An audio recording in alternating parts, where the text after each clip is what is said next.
भाजपा प्रदेश अध्यक्ष मदन राठौड़ का फलोदी दौरा। राठौड़ के प्रदेश अध्यक्ष बनने के बाद पहली बार फलोदी पहुंचते ही पार्टी कार्यकर्ताओं ने उनका गर्मजोशी के साथ किया स्वागत। भारतीय जनता पार्टी के प्रदेश अध्यक्ष मदन राठौड़ आज एक दिवसीय फलोदी दौरे पर रहे, जहां अपने नेता के प्रदेश अध्यक्ष बनने के बाद पहली बार फलोदी पहुंचने पर पार्टी कार्यकर्ताओं द्वारा शहर की जोधपुर चौराहा पर राठौड़ का भव्य स्वागत किया गया। इसके बाद प्रदेश अध्यक्ष मदन राठौड़ शहर के निकट होटल शिवम रिसोर्ट पहुंचे, जहां उन्होंने पार्टी कार्यकर्ताओं को संबोधित किया। इस दौरान अपने संबोधन में राठौड़ ने कहा कि मैं फलोदी, पोखरण और जैसलमेर की जनता का आभार व्यक्त करता हूं, जिसने प्रशासनिक गाइडलाइन की पालना कर सीमा पर लड़ रहे हमारे सेना के हाथ मजबूत किए।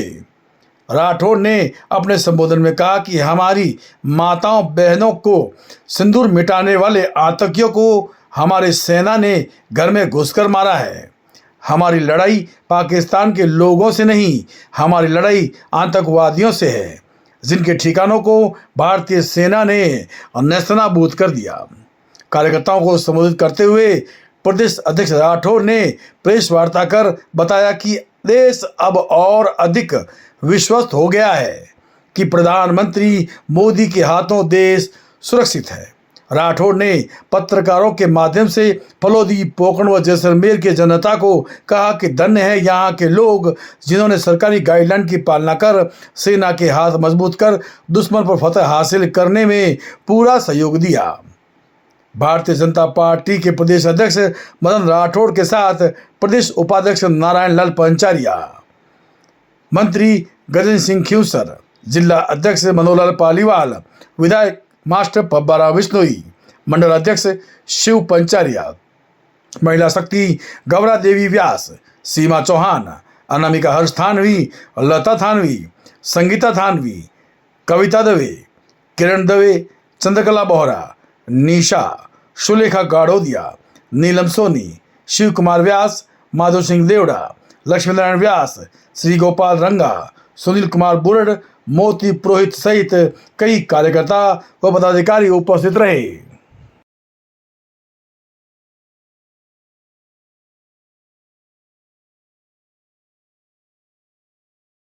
देखिए, अभी आप सबको पता है कि पहलगाम में हमारे निर्दोष नागरिकों को धर्म के आधार पर चिन्हित करके और गोलियों से भून दिया।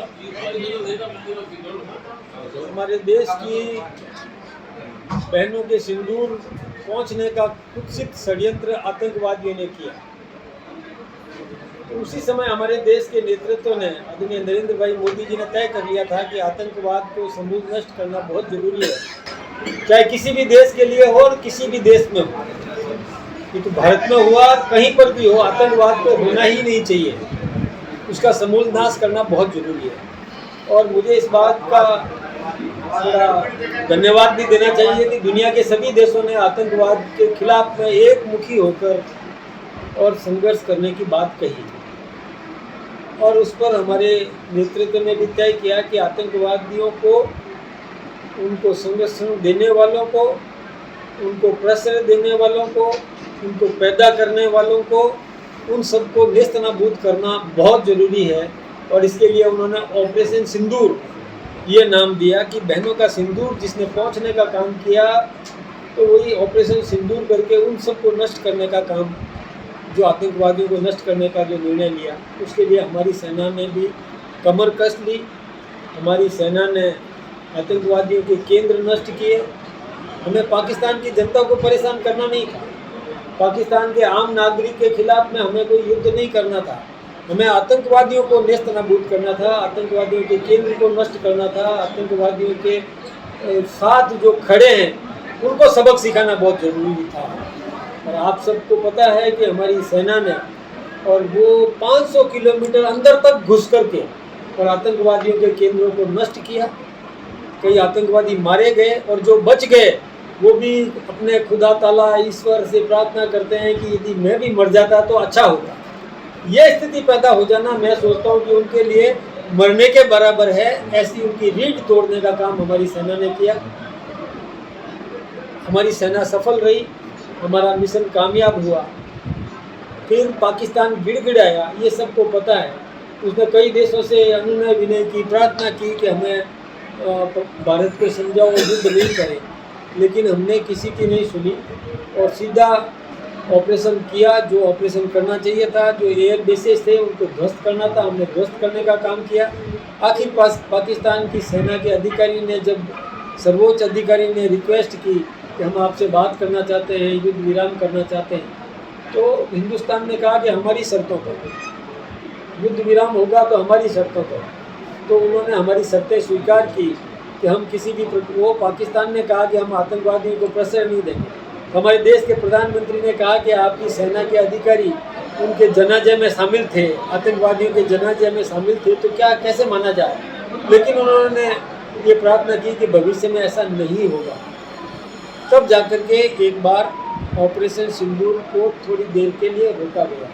यदि पाकिस्तान ने फिर कोई हरकत करी तो उसके बाद वही माना जाएगा कि वो युद्ध करना चाहता है। तो ठीक है, सबक सिखाना जरूरी था, आतंकवादियों के मंसूबे पर पानी फेरना जरूरी था, उनकी रीढ़ तोड़ना था, उनके सारे जो शक्तियाँ हैं वो समाप्त करनी थी। तो सबक तो सीखेगा पाकिस्तान।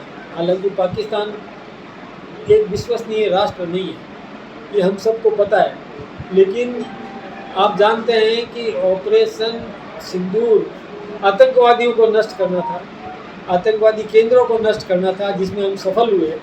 और कल हमारे प्रधानमंत्री आदरणीय नरेंद्र भाई मोदी जी ने भी राष्ट्र के नाम जो संबोधन दिया, उस संबोधन में भी वो सब बातें उन्होंने कह दी खुल्लम खुल्ला चुनौती के रूप में। पाकिस्तान की जनता भी सुन रही थी, पाकिस्तान के सेना के अधिकारी और वहाँ का नेतृत्व भी सुन रहा था, दुनिया सुन रही थी। ऐसा उन्होंने राष्ट्रभक्ति से ओतप्रोत एक सैनिक की भाषा में और राष्ट्र को संबोधित किया। आत्मविश्वास उनके मन में पूरा था, हम किसी से कम नहीं हैं, आतंकवाद को कतई बर्दाश्त नहीं करेंगे, और वही हमने किया। आज मैं केवल हमारे जनता से, आम नागरिकों से मिलने के लिए आया। उनको आह्वान कर रहा हूँ कि एक राष्ट्रीय चरित्र आम नागरिक में है, वो और दृढ़तर होता जाए। इसके लिए तिरंगा यात्रा भी वो लोग करेंगे, सर्वदलीय होगा, कोई भारतीय जनता पार्टी का एजेंडा नहीं है। भारतीय जनता पार्टी उसमें सम्मिलित है, अग्रणी है, आगे है। बाकी सब मिल करके और राष्ट्रभक्ति का भाव पैदा करने का काम सबका है, सबका कर्तव्य, और सब करें। यही निवेदन करने के लिए मैं हमारे जनता के बीच में आया। प्रदेश अध्यक्ष बनने के बाद पहली बार फलोदी पहुंचे हैं। मां लठिया की धरती पर आपका स्वागत है। और सीमा से सटे फलोदी, पोखरण, जैसलमेर, इन सभी ने भी अपना कहीं ना कहीं एक अहम रोल अदा किया है। क्या संदेश देंगे इन सभी सीमावर्ती शहरों और जो क्षेत्रों को? मैं यहाँ की जनता का बहुत बहुत अभिनंदन करना चाहूँगा। वो सीमा पर खड़ी है, सीमा के पास में खड़ी है, वो सैनिक की ताकत बन करके खड़ी है। मुझे इस बात का गर्व है कि वो भी एक सैनिक की तरह, देखिए सेना तो लड़ती है सीमा पर, लेकिन देश का आम नागरिक का मनोबल भी उसके साथ जुड़ा हुआ होता है। हमारे इस क्षेत्र के नागरिकों ने भी ईश्वर से भी यही प्रार्थना की कि हमारी सेना सफल हो और सुरक्षित रहे। आपका अपना RNA न्यूज़।